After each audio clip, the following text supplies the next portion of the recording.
Queridos irmãos, eu quero compartilhar um pouco do nosso estudo de ontem a partir do texto de Atos dos Apóstolos, capítulo 8. Após o sepultamento de Estevão, o primeiro mártir cristão, a perseguição contra a igreja cristã aumentou, levando muitos cristãos a saírem de Jerusalém e a levarem o evangelho para outras cidades do Império Romano. Crer significa aceitar os planos de Deus, mesmo quando nós não entendemos.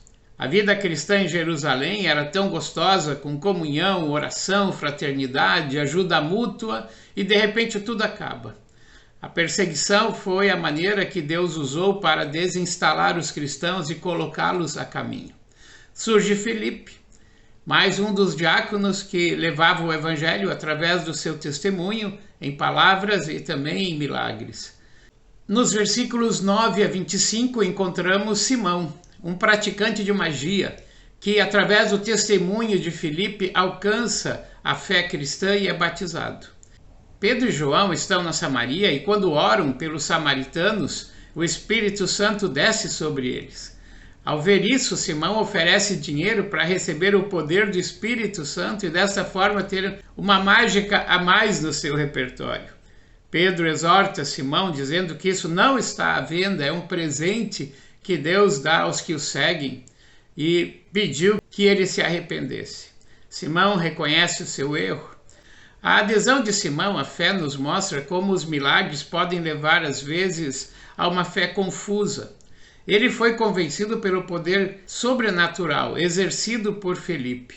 Uma fé sólida e bem alicerçada é aquela que brota da pregação da palavra de Deus e não de sinais ou milagres, e muito menos por mágicas ou enganações, pois dá margem a uma compreensão errada, tal qual aconteceu com Simão. Devemos incentivar mais os membros da nossa igreja a participarem dos cultos e também convidarem seus amigos e familiares para ouvir a palavra de Deus e se converterem de fato, experimentando a alegria do convívio cristão. Outro detalhe significativo a ser considerado é o poder do testemunho. A mulher samaritana testemunhou de Jesus, como a gente lê lá em João capítulo 4. E Filipe colhe agora os frutos dessa semeadura. E depois Pedro e João abençoam essa nova comunidade fora de Jerusalém. E Deus derrama o Espírito Santo sobre todos eles. A partir do versículo 26, encontramos Filipe sendo levado até mais ao sul, na estrada de Jerusalém até Gaza, para explicar a fé cristã para um etíope, alto funcionário da rainha da Etiópia, que estava em Jerusalém. Certamente ele havia conhecido um pouco da fé judaica em seu país e veio a Jerusalém para conhecer mais, mas voltava frustrado. Deus coloca diante dele Filipe, e o fato de conhecer a Jesus, saber que ele morreu pelos seus pecados e depois ser batizado como cristão, fez com que o etíope seguisse a sua viagem cheio de alegria.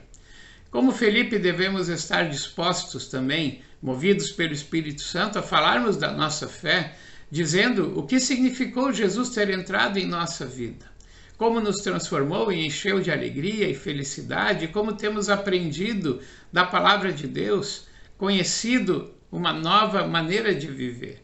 Para isso, precisamos ler regularmente a Bíblia, não só versículos citados em redes sociais, mas ler capítulos inteiros da Bíblia, repetidas vezes, para entendermos a vontade de Deus e assim podermos explicar a razão por que Jesus veio a esse mundo e morreu por nós.